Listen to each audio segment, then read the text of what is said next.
Today on Studio One, another case of mad cow disease was recently discovered in the U.S. We'll see how the cattle industry is reacting to the news. Also, most everyone appreciates a well-behaved pet.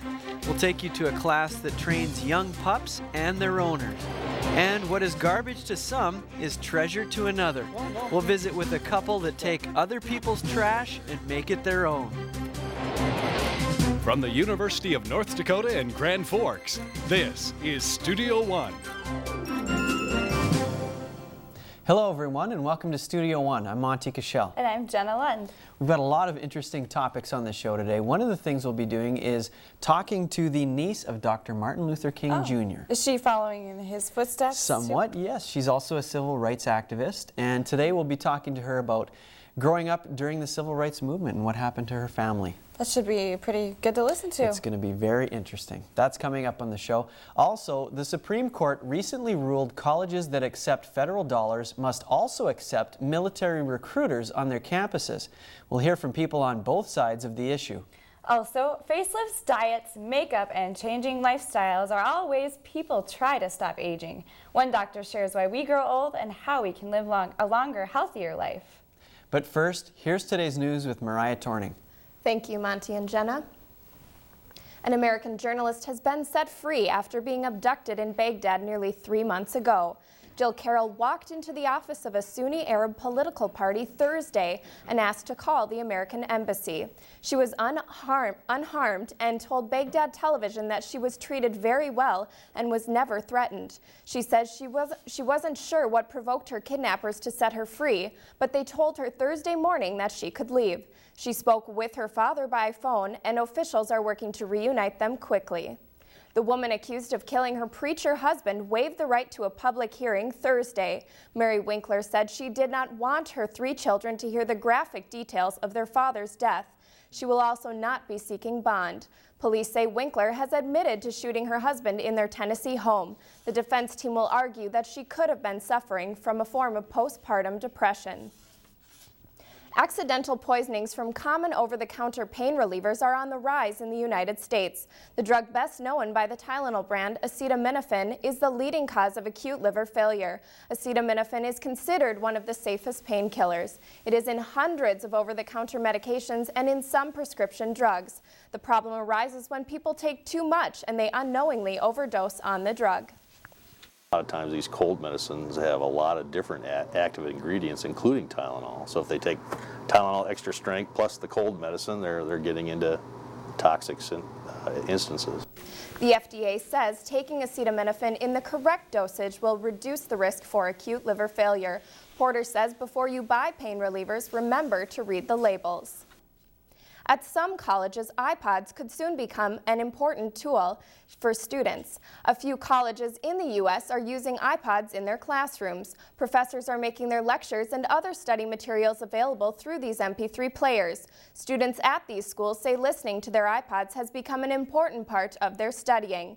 This new method also allows students to make up any missed classes without falling behind. However, some instructors are worried students may listen to their iPods instead of attending class. The Supreme Court recently made a ruling that could help ensure the military has enough troops, but its decision has disappointed some groups who are concerned about equal rights. Military recruiters depend on being able to visit colleges to help get their message across. Recently, a coalition of law school and professors sued the government to try and keep them out. They said allowing recruiters made it appear schools were endorsing the government's exclusion of openly gay soldiers in the military. The Supreme Court upheld the Solomon Amendment, which permits the denial of federal funds to schools who do not allow access to military recruiters. This vote has some advocate groups for gay and lesbians like the 10% Society feeling upset about the nation's future. It's just frustrating that it seems like we make some little baby steps towards getting equal status, equal rights. In one quick judgment, we take so many steps back. According to Army recruiter Sergeant Jonathan Siegel, the ruling was a major victory for the Pentagon, since enlistments are crucial to continuing the war on terror.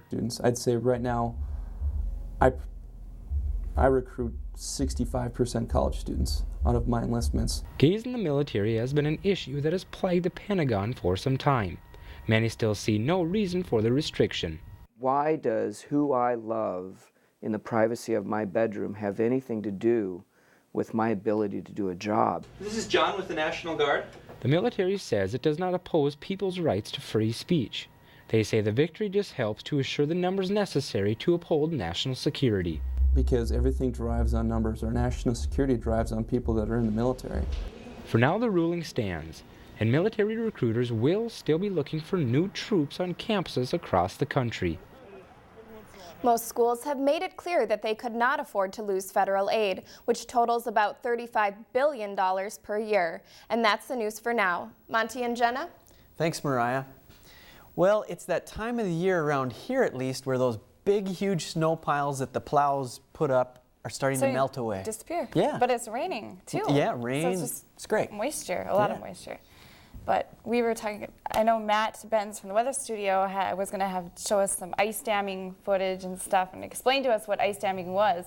I don't really understand how it works. Can you explain to us about that, Matt? Yes, I actually can. We'll explain that to you in a little bit, but as we take a look at our averages across our local area, it looks like we're going to begin to warm up finally. I've been saying this for the past couple of weeks. It looks like these temperatures, these aren't the actual temperatures that you're seeing outside, but these are the average temperatures.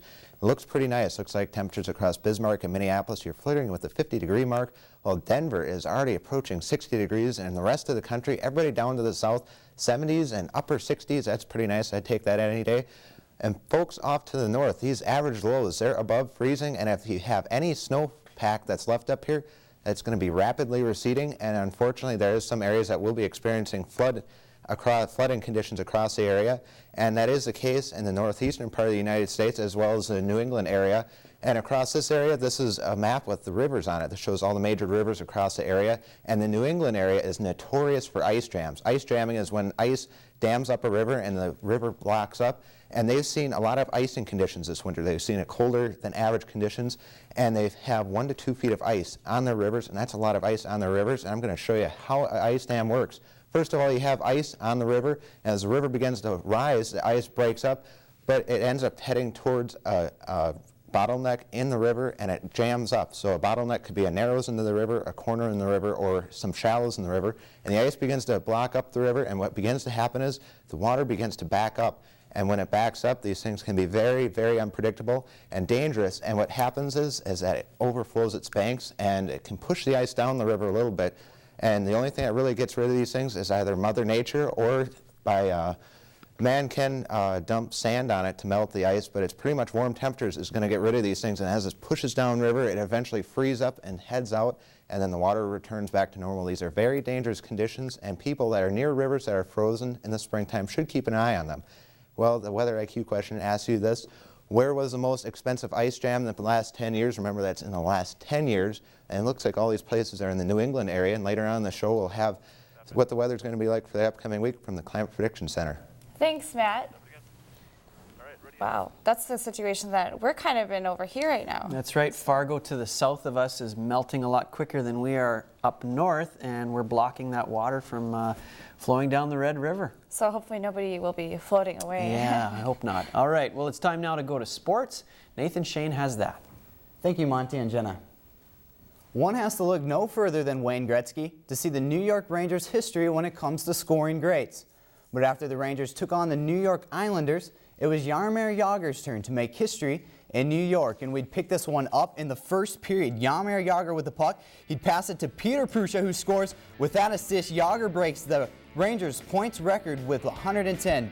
Rangers up 1, first period still. Jagr all over the place, feeding Straka, who goes in. DiPietro looks like he has the block. Again, we'll watch it again. Jagr with the feed to Straka.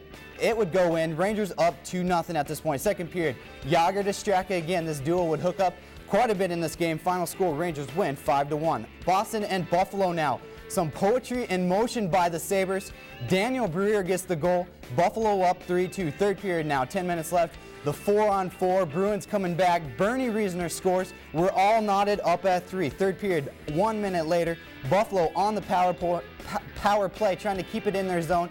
They would. It goes to Briere, who goes to J.P. Dumont. who would seal the deal. Buffalo wins 4-3. During the NCAA basketball tournament, a lot of money is lost in office pools, but a bigger problem may be a loss of productivity that occurs during the tournament. The money is lost when employees use the internet to track the games live instead of working. One study from a Chicago firm estimated that employers will lose $3.8 billion through lost work. Economics professor David Flynn says the productivity lost isn't bad when compared to what is wasted every day. We can't really say that it is just an additional number, all right? But even if it were, if we give them benefit of the doubt and say it is this additional number, in terms of what we expect to lose annually, it's hardly a drop in the bucket. Some employers block access to these sites that allow employees to watch games from their computers. And it's now time for the Studio One Sports Trivia question. And dealing with college basketball, we want to know which women's Division I college basketball program has won the most championships. And the answers are Tennessee, USC, Connecticut, or Stanford. All pretty good programs in their own right, but only one is the answer, and we'll have that later on in the show. Monty and Jenna? Thanks, Nathan. Horror and comedy sometimes work well in a movie together. We'll preview the dark comedy Slither later in the show. And aging begins the day we are born. Many in their senior years wish they could find the fountain of youth. Next, we'll talk to a woman who helps others understand why aging happens.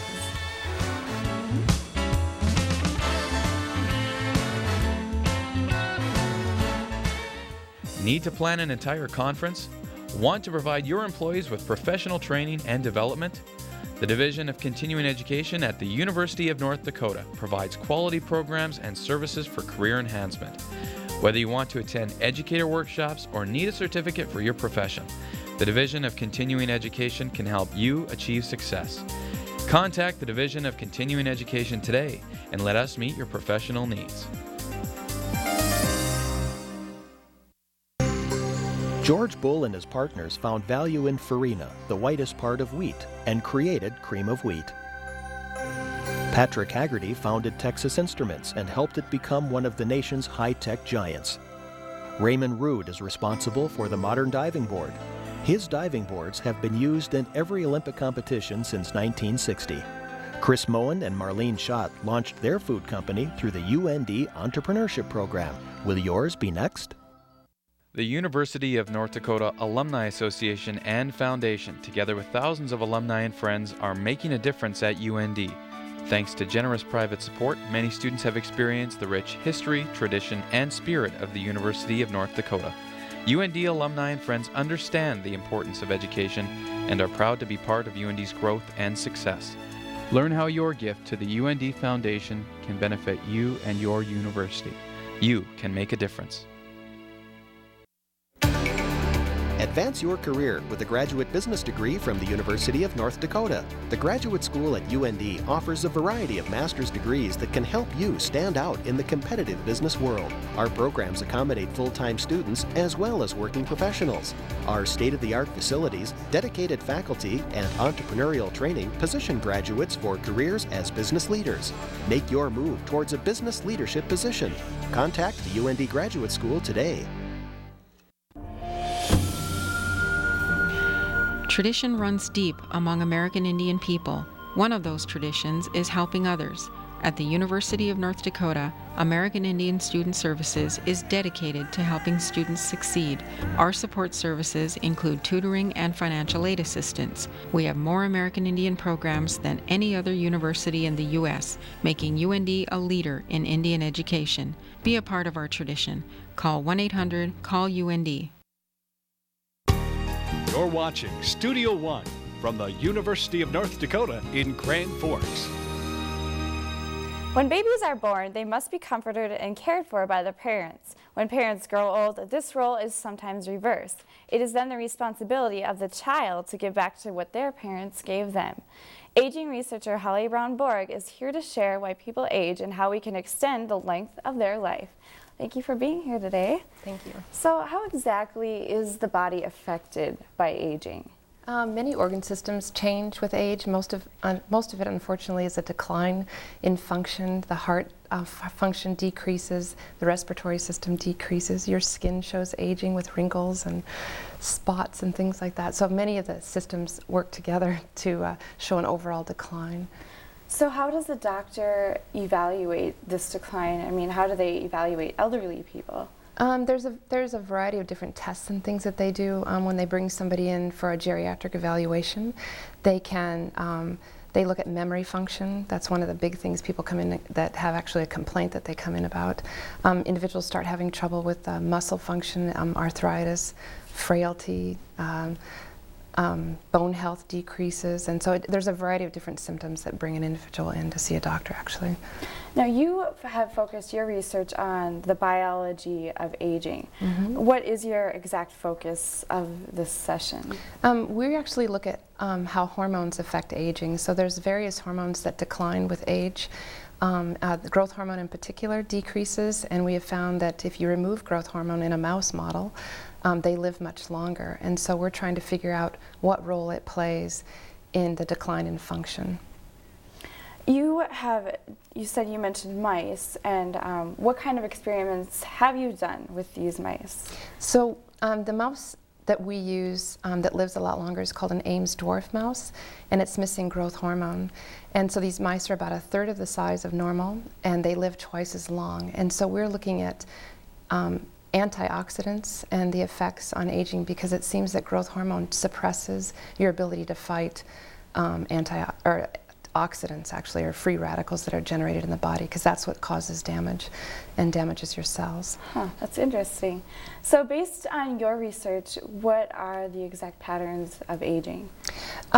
So we've been evaluating the ability of the mouse and different tissues within the mouse, which would correlate to the human, the ability of those tissues to fight off cellular damage that we consider aging. So these free radicals that are produced during normal metabolism damage lipids in your cell membranes. They can damage proteins and DNA, and we've been evaluating those different cell components in this mouse with and without hormones to determine what role that hormone plays in increasing or decreasing function. So are these mice pretty comparable then to humans? In many ways they are. You know, I mean, when mice get old, they get kind of hunchbacked, they get gray hair, they slow down. They have some very similar symptoms to humans, and cellularly they're very similar. Okay. So what are the exact stages of aging, right from birth? You mean in humans, or? Right, in humans. So well, I mean, so aging begins at birth, basically, and things kind of go uphill for a while. You grow and become more vigorous and more independent, and then things change. They reverse, and you become less independent or more dependent upon others. And all that has to do with just a basic overall muscle or decline in physiology, including your muscles and the cardiovascular system, etc. What are the most common things in old people then? That contribute to aging? Right. Well, you can go by organ system. If you look at your skin, you just look for outward signs and are initially wrinkles and things. That's due to sun exposure. So you can find a piece of skin on your body that you've never exposed to the sun and look at it now, and now look at it 20 years from now, 40 years from now, 50 years from now, and that piece of skin should look nice and light colored and supple and soft versus skin that's exposed to the sun. So the sun is a major regulator of your skin aging, basically. Body composition changes, your muscle function decreases, so it's kind of use it or lose it type. Same thing with the brain, use it or lose it. You kind of talk about everything kind of going downhill. Yeah. Is there anything that isn't so prone to age? Well, I mean, so everything declines with age, unfortunately, but all of us decline at a different rate, and a lot of that has to do with your genetics. If you have grandparents or parents that have lived into their 80s and 90s, you're more likely to than an individual that hasn't. And then there's environment. What you expose yourself to affects your rate of aging, so some of us just age faster than others. How can people be prepared for those later years? I think that it's just the basic stuff that your grandmother told you, is eating a healthy diet, doing other things in moderation, such as maybe drinking and exposing yourself to environmental risk, and exercising, just maintaining some sort of activity as you get older, even just walking around the block, just to keep your muscle function stabilized, basically. All right, well, thank you for coming on the show today, Holly. I really hope that your research, I know you've been working on it for a long time, and I know it will help others out there. So. I hope. Thank you very much. Coming up, the civil rights movement is arguably one of the most important events of the 20th century. Later, we'll speak with a woman who has special connections with this significant era, and most people throw away or recycle their garbage. Next, we'll meet a woman who takes great delight in others' debris. Studio One closed captioning is underwritten in part by Options, your disability information source. Earn a degree in engineering while you continue to work. The University of North Dakota's Distance Engineering degree program offers the only ABET accredited undergraduate degree program at a distance. Instructors and classes are delivered to you through online lectures and condensed on-campus laboratories. It's convenient, it's flexible, and it's a quality education. UND Continuing Education and the School of Engineering and Mines, teaming up to bring quality education to your door. Wall Street has come to the prairie through the A. Kirk Lanterman Investment Center at the University of North Dakota. This state-of-the-art facility in the College of Business and Public Administration provides hands-on experience in the world of modern finance. Students learn how financial markets react with lightning quickness to world events. They use cutting-edge technology and real-time data from more than 200 financial markets around the world. The Lanterman Investment Center provides the tools to make a career out of an education. There are many things to be found at the University of North Dakota School of Law. You will find a place with small class settings, an affordable place that offers student interaction with both the state and federal court systems. You will find a school that has averaged over 90% placement for its graduates the past 5 years. But most importantly, you will find the skills and experience you'll need throughout your legal career. Find your future at the University of North Dakota School of Law. Explore the educational opportunities available through the Division of Continuing Education at the University of North Dakota. With just one phone call or a click of the mouse, you'll find high-quality programs designed for today's adults. We have a large selection of continuing education courses that are available at a time and place that's convenient for you. Discover a world of learning through the Division of Continuing Education at the University of North Dakota. Universal Studios presents the dark comedy Slither. The film puts a humorous twist on an alien parasite that invades the Earth. One night, a young, successful businessman encounters an alien glob that infects him with a contagious parasite. When he returns home, his wife notices something's wrong.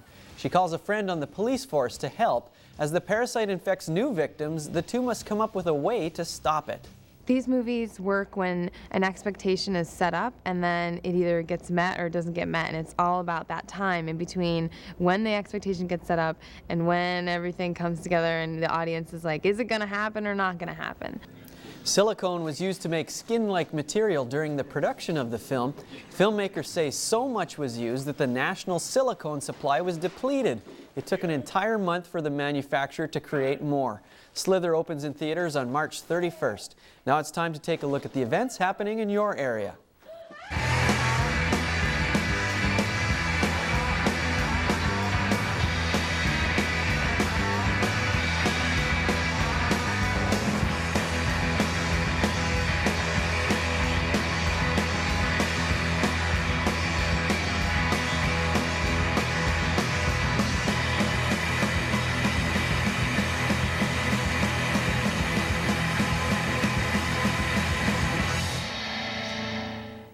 Many people have interesting creative abilities.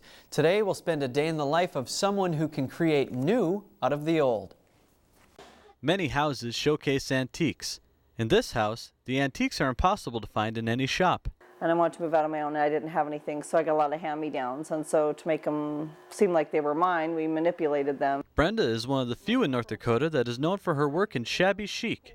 This is a process that involves taking something seen as worthless by many and giving it new life. The tin ceiling, my husband and my dad and I, we put that up. That's not original to the house. That's actually tin tiles that were salvaged from Grand Forks after the flood. This table is actually made out of an old piano stool, and the top is an old floor grate. Her husband Stephen is also in the business and enjoys much of the work. Some of the bird houses I've done were pretty awesome.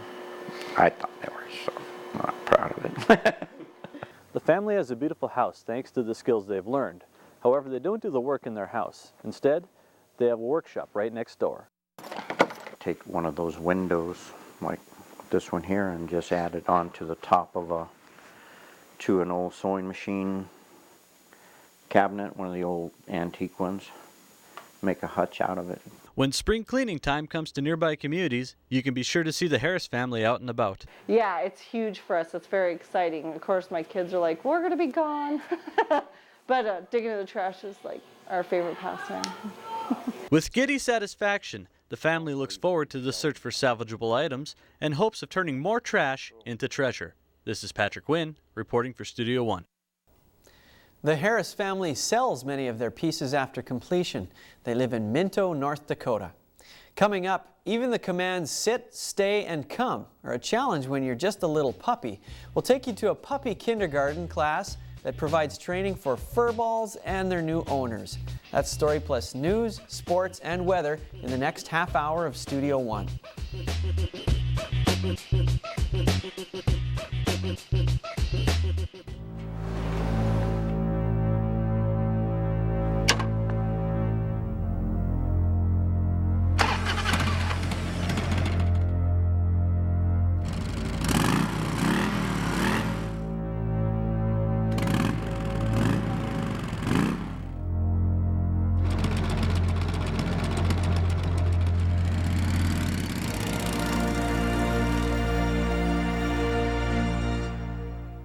The School of Engineering and Mines at UND has a long history of preparing students for successful careers. Through small classes and faculty involvement, students have unique opportunities to gain hands-on experience. Here, students launch a weather balloon to test a remote imaging device destined for Earth orbit. Students can also become involved in wind energy and fuel cell projects, design, build, and race a Formula One car, or even develop a camera that will generate agricultural images from the International Space Station.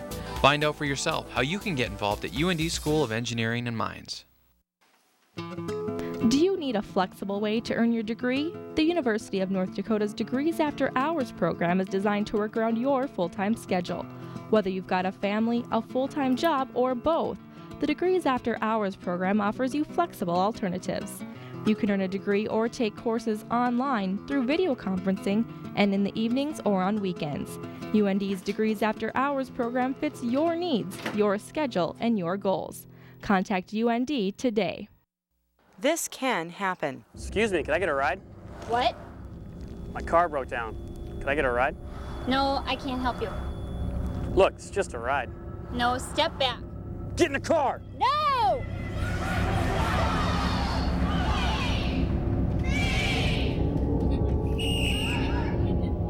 Women can defend themselves. To learn more about Impact U or to enroll in a class, call the UND Women's Center. From the University of North Dakota in Grand Forks, this is Studio One. Welcome back to Studio One. Thanks for joining us today.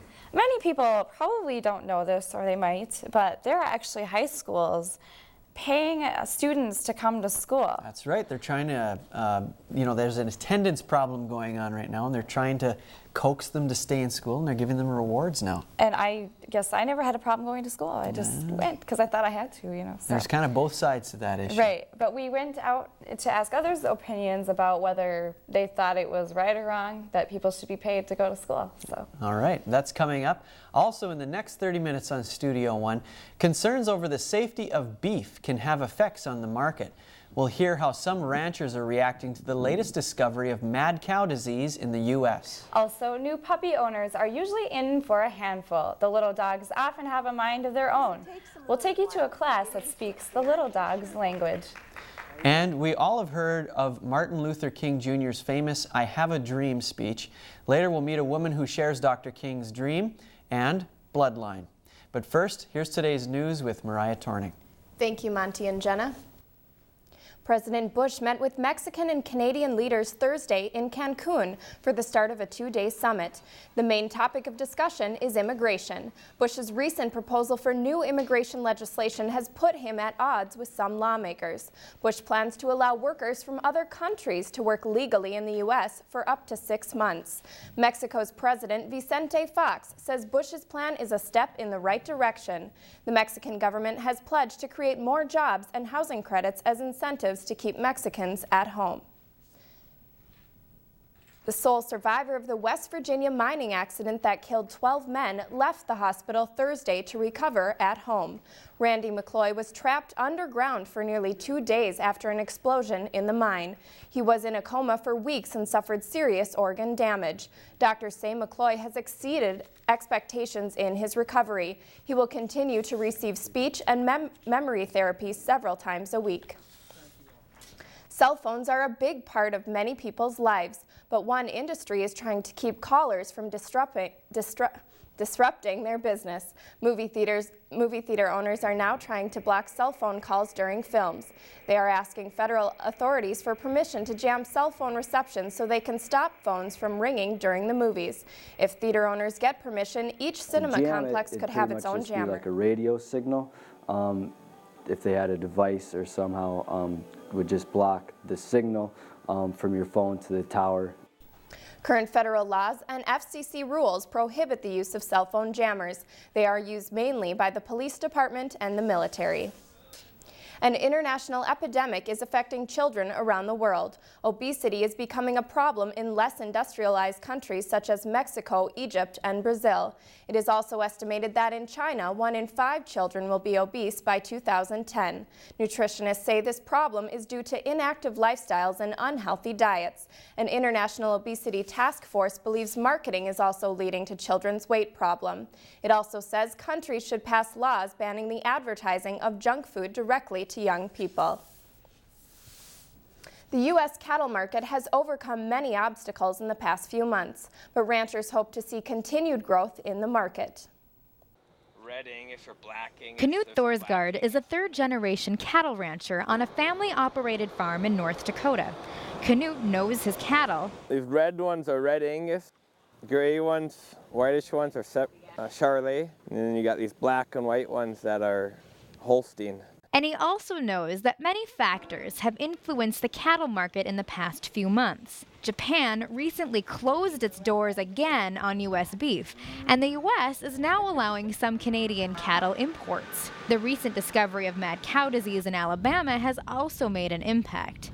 These factors often cause the beef market to fluctuate. There's some good points and some good low times, you know, but it's been pretty good the whole time I've ever started cattle. Even though cattle prices look like they're doing well, ranchers have a hard time knowing what they'll see in the future. I don't know what it's going to be like next month. Go by day to day, I guess. New feeding regulations, stricter slaughtering rules, and banning older cows from being imported have all helped to lower the occurrences of mad cow disease. We're not worried because we don't feed that feed anymore, and there's only been 3 found in the whole America, so it's not a concern. Despite the many challenges of the beef industry, this family of ranchers says they will look toward continued success. With photographer Patrick Wynn, I am Ann Clark reporting for Studio One News. The United Nations Food and Agricultural Organization released a report that found mad cow disease is dying out worldwide. And that's the news for now. Monty and Jenna? Thanks a lot, Mariah. Well, those cattle, I bet you they're happy that it's starting to get warm outside. Yeah. They can roam around, not so Maybe cold. roll around in the mud. Yeah, Getting it did look messy. Wet and dirty. But speaking of that, Matt Benz at the Weather Studio, you actually have a story coming up about water pollution. Yeah, what can you tell us about that? Well, we will get to that in a little bit, but first we're going to look at the Climate Prediction Center. Their forecast for the upcoming week. It looks like most of the country, well, you're going to see about 50-50 chance of being wet or dry depending on where you live. Most of the south and the east coast, they're going to see pretty dry conditions. It looks like areas across Texas are going to see dry. That's not good because they're expecting drier conditions over the next couple weeks and months. So that's bad news there. But across the north and the west, it looks like they're going to be wet. And that's, again, bad news towards the north where they still have snow. So Wet on top of wet is not good for them, but it looks like across the midsections of the country we'll see pretty average conditions for the upcoming week. Well, rain and snow don't always fall where we want it. New rules will help direct where water goes once it reaches the ground. Drips, dribbles, and drops are common sights and sounds when snow begins to melt. Water usually follows the path of least resistance. New rules, though, put forth by the Environmental Protection Agency have city engineers corralling runaway water and making sure it is safe for the environment. We're required to develop a stormwater pollution prevention plan, which is a 5-year plan we need to implement from 2003 through 2007. Snowmelt and rainwater make great transporters of pollutants. City officials are designing plans that stress what goes down the drain eventually comes out the other end, untreated and into your local water system. This, the whole stormwater program is developed for the community, and we need community input as we're going in the right direction. This city's stormwater plan has 6 measures that include watching for pollution, pollution prevention, and public education. Organizers say the most important thing is for the public to be part of the stormwater plan. Well, the EPA has required large cities to have stormwater plans for over a decade. Only recently have they required smaller cities and counties to implement these plans as well. Earlier in the show we talked to you about ice jams and where the most expensive one was in the last 10 years. The most expensive one was actually in Walton, New York. It caused a lot of damage. It was on the Delaware River, and it caused over $700 million worth of damage. That's a lot of damage, and these ice jams are very dangerous. So if you live near a river, make sure to keep an eye out in the springtime. Thank you, Matt. Wow, that's like enough. You wouldn't even have to work for the rest of your life or a couple lives. With that $700 million, yeah, a lot of money. Hopefully, it doesn't happen to the Fargo situation south of us. Well, just when you think you've heard of every winter sport, our Studio One sports team finds something else. Let's go to Nathan Shane now for an interesting story. Thank you, Monty and Jenna. Snowboarders and skiers often have to travel long distances to find a hill large enough for their needs. Some people have found a new way of doing things that might just make that trip a thing of the past. Sam Salway and Jason Magnus have a standard answer to why they like to ski and snowboard. You get really sedentary in North Dakota in the winter, but this was when the conditions were the worst. When everybody else was staying inside, you were like, let's go outside and let's stay out there for 4 or 5 hours. They are also happy that there is still enough snow on this late March day to be able to ski. This is about where the similarities to typical skiing end. They are skiing here in the flattest land they could possibly find. It's called snow kiting. Riders strap on a harness, then hook themselves onto a kite ranging in size from 2 to 10 feet. They use a control bar to stay perpendicular to the steady wind, something that is easy to find on their home turf. I'm a North Dakota native, and it's windy, and there's snow here, and flat open spaces, so it just seemed ideal. While today they are out on the plains, the sport originated on the other side of the country and on a completely different surface. I saw it done on water, and I'm like, well, why don't we do this on the snow with snowboards? Kiters say proper instruction and examination of the equipment are important before attempting to snow kite, and even though tangles and tie-ups can become common, it doesn't stop the good times. Once I learned to control the kite in like an hour, I was like, this is the most fun you can have in North Dakota. For Studio One Sports, I'm Nick Johnson reporting. Though snow kiting is a new sport, starter kits can be found for around $200. And now the answer to this week's Studio One Sports Trivia question. We want to know which women's Division I college basketball program has won the most championships, and the answer is A, Tennessee, who has won the most with 6 national titles. And that's the sports. Monty and Jenna? Thanks a lot, Nathan. Many new homeowners make changes to their property. Next, we'll meet a couple who says changes are important to make an old building a new home. Also, kindergarten is a time for youngsters to learn basic skills and interact with others. We'll visit a kindergarten class where the students are truly the teacher's pets.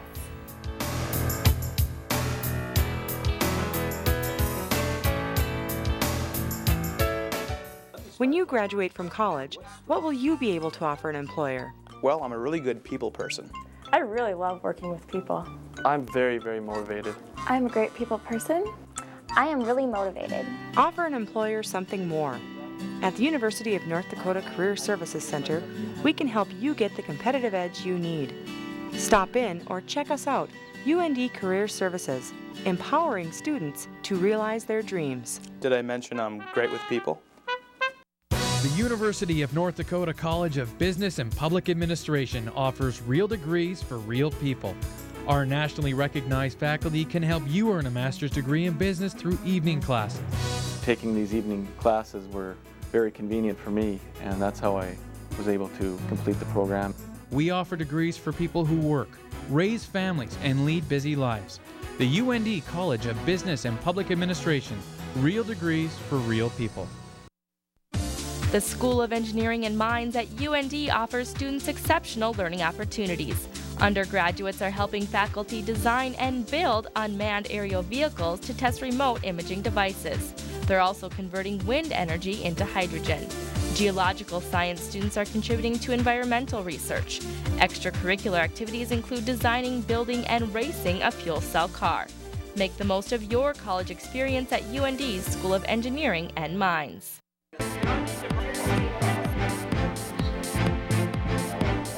Let the University of North Dakota become your partner by providing your business with services to enhance your workforce. The UND Office of Workforce Development has extensive experience conducting employee satisfaction research, strategic planning, focus groups, and grant development. Call us for further information. Workforce Development, a service of the Division of Continuing Education at the University of North Dakota. You're watching Studio One, your source for news, weather, sports, and entertainment. Home restoration can be a time-consuming hobby. Today we're going to meet a family that says reconstruction is a continual process. Pat and TJ Krug love the rich history and character of antiques. One large piece in their collection is actually their house.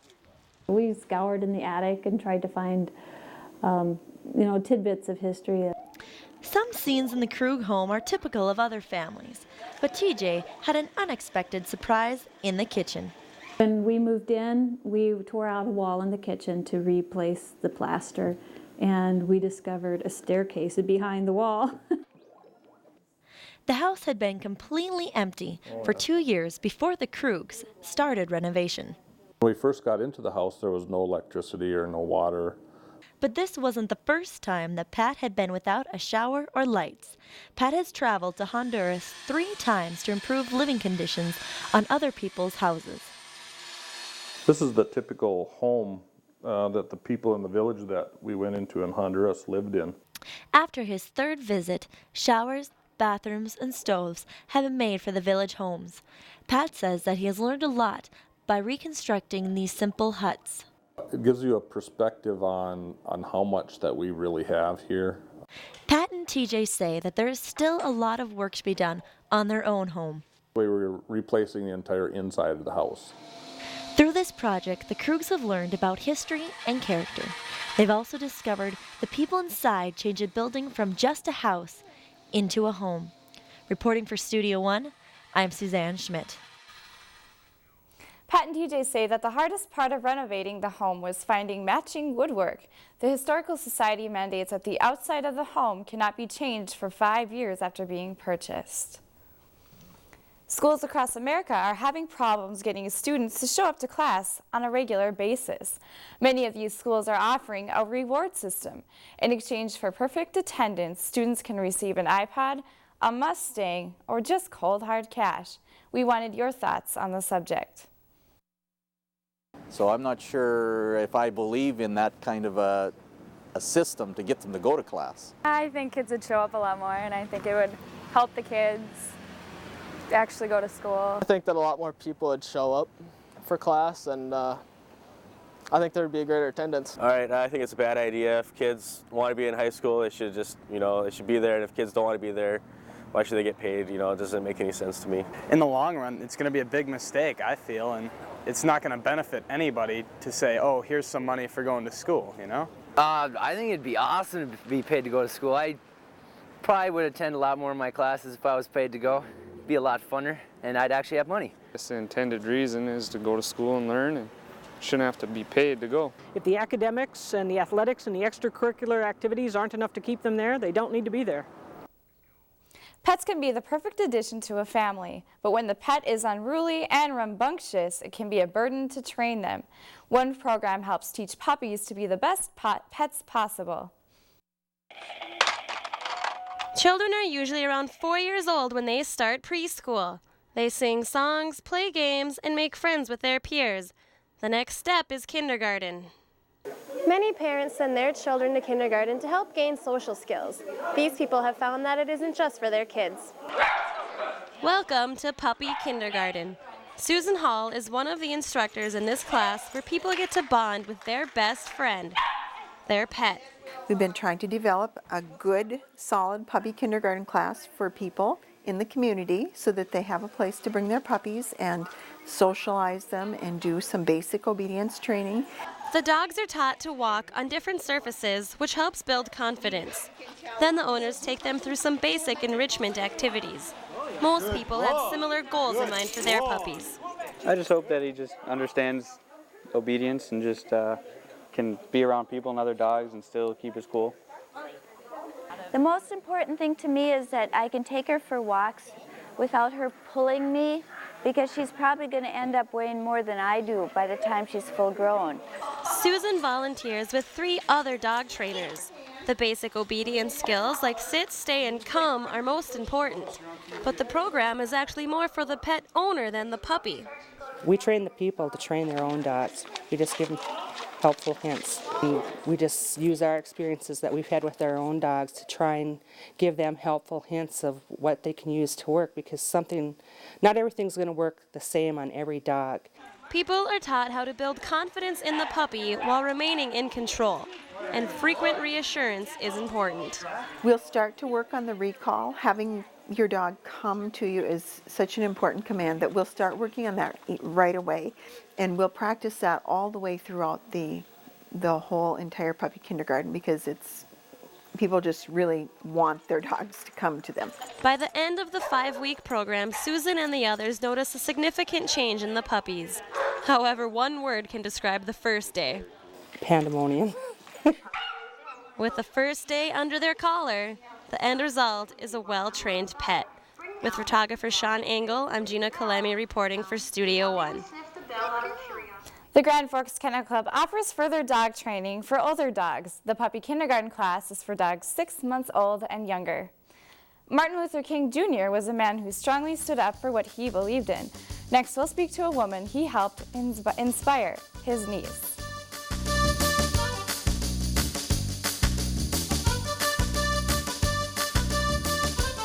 Studio One closed captioning is underwritten in part by University of North Dakota Student Government. Your voice, our mission.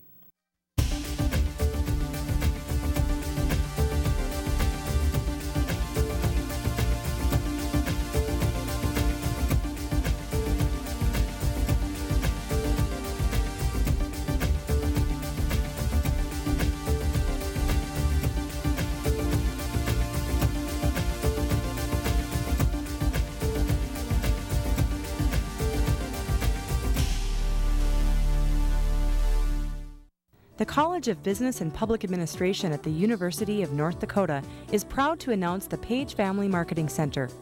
A gift from alumni Greg and Cindy Page, this center promises real-world experiences as students begin careers in marketing.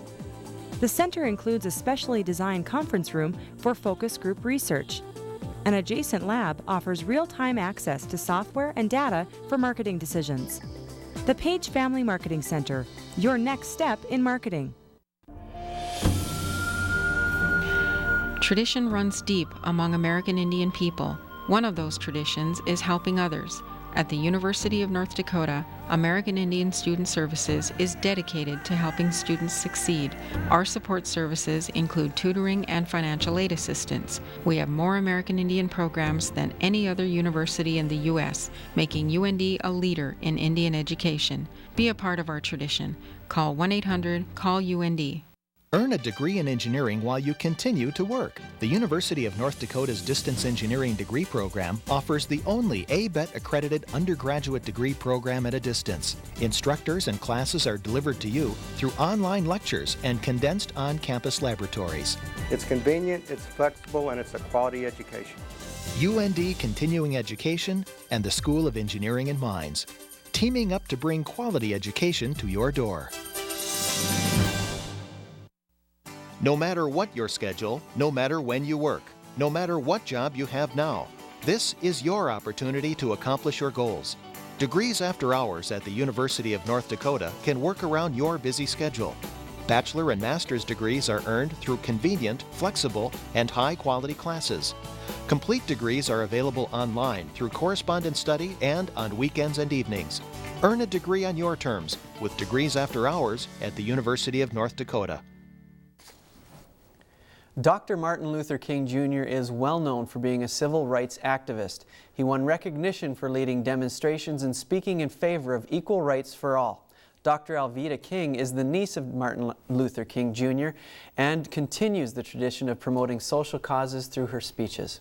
Thanks very much for coming on the show today. I'm glad to join you. Excellent. Well, you are an activist yourself, as I had said, and I want to know how did you get introduced to this lifestyle? Well, often I'll say I have a dream. It's in my genes. And so I was born into the King family. My dad was Reverend A.D. King, the brother of Martin, and they were civil rights leaders together. But the men and women of our family were very conscious of the times, and we were people of faith. And how were you directly involved during that time? Well, my first movement occurred right after our home was bombed in May in Birmingham, Alabama in 1963. And that same year, a church was bombed with little girls in Birmingham, Alabama.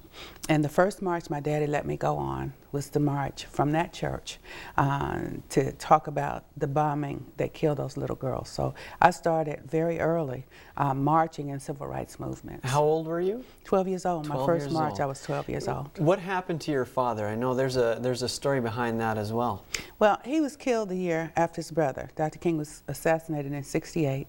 My dad in 1969, Reverend A.D. King, was found in the swimming pool with no water in his lungs and a bruise on his head. How could you not be bitter when your father and your uncle were both slain? Well, they were Baptist preachers, and Daddy King was a Baptist preacher. Mama King played the piano in the church, and Coretta did concerts, and my mother. We grew up in the church, worshiping the Lord, and so we were always taught to forgive and to love, and love never fails. You grew up together. Was your extended family close with Dr. Martin Luther King's family? We were very close. One of my favorite stories, my daddy always says that he and his brother Martin, when they were growing up, they shared a room and they did everything, and they were brothers in the struggle of the civil rights movement. And Daddy said when they were young, they said, when we grow up, we're going to marry women who look alike, so our children look alike. And I look like my cousins, they look like us, because they married women same height, same size, same body structure, same kind of hair. And so, of course, they loved their wives, but they were that close. Well, and you mentioned women. What about women's rights? How do you feel about that? Well, I grew up in a family of activists. And so the women were wonderful housekeepers, homemakers, wonderful wives, but they were also women of issues. And so they had their own causes and their own things that they were interested in. And I grew up with the role model of women who were very strong, very matriarchal. So we had strong patriarchs, but strong matriarchs. How are these issues that we talk about right now personal to you? Well, the most personal issue to me today, as a post-abortive mother, after Roe versus Wade in 1973, I made a choice to have an abortion. And so over the years, I have coined a question: how can the dream survive if we murder the children? Martin Luther King Jr. once said that injustice anywhere is a threat to justice everywhere. And so I've been asking women for a few years now, you know, if we can decide what we do with our own bodies, and we can, where's the lawyer for the baby? Okay. And you've written a book with a very interesting title. We're going to show a picture of that here. What is in the book? It's titled, "I Don't Want Your Man, I Want My Own." What topic does it cover? Well, it's a very intriguing topic. We did that on purpose, but it's inspirational stories. And it has stories of women, strong women, talking about family, talking about marriage, talking about how to live in today's society and raise children. And it's got poetry in it as well. And you brought one of those poems. Would you like to read that for us right now? It's an excerpt from this book. I would love to. This is for generations to come. Our family tree means more to me than silver or gold or Rolls Royce. I can rejoice and be glad that Mother and Dad loved each other and God who blessed their union. From one to another, we are linked to each other through the blessings and mercy of our awesome Creator. Our Creator, the artist, who reminds us of eternity in the smiles of our children, who have the spirits of our ancestors twinkling out from their eyes, reminding us of generations to come. Very beautiful. And why is that poem one that you chose to read? Well, it's about family. It's about continuing. It's about generations. And being here on a college campus, emphasizing the importance of education, the importance of people loving each other and getting together, strong men, strong women. Generations are key. And I think that's the most important point that we can bring out. Strengthening those generations. And you have generations in your family. You're the mother of 8, and you have some grandchildren. What do you tell them about your heritage? Well, Granny, what can we do? I say go to school, learn, love the Lord, have faith, be strong young men, because they're all boys, 5 boys. And so I teach them to study hard and to obey their parents. All right. Well, thanks so much for coming on the show today, Alvita. Good luck with the rest of your speech making. I know you go around the country spreading your knowledge. Thank you. Thank you. Well, you're watching Studio One from the University of North Dakota. We'll be back right after this.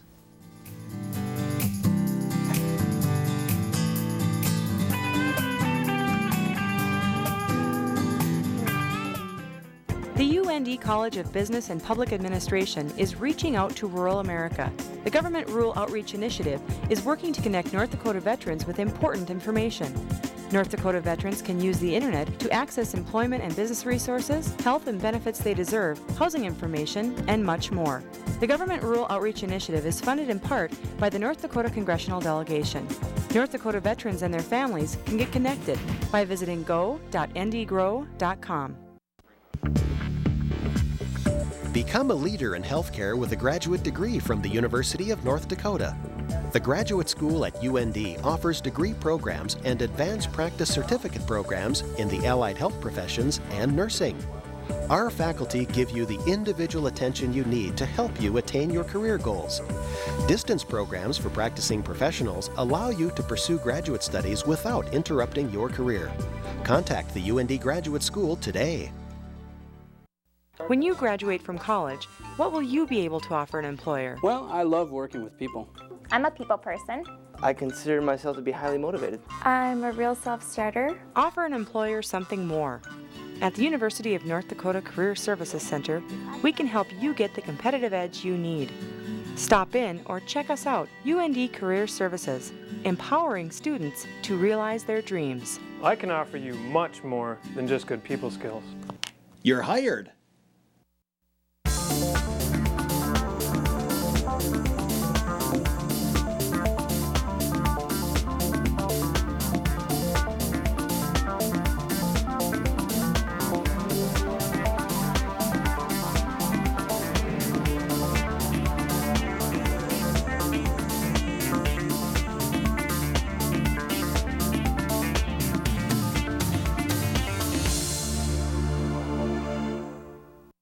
This can happen. Excuse me, can I get a ride? What? My car broke down. Can I get a ride? No, I can't help you. Look, it's just a ride. No, step back. Get in the car! No!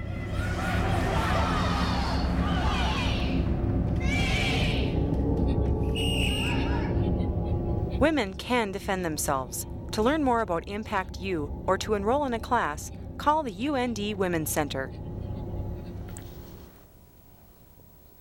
Tune in next week on Studio One. Many people get together to spend time on a favorite hobby. We'll meet a group of women whose needlework has woven them together for life. Plus, we'll have other news and entertainment stories for you.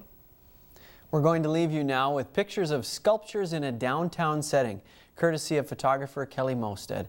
From all of us here at Studio One, Have a great week.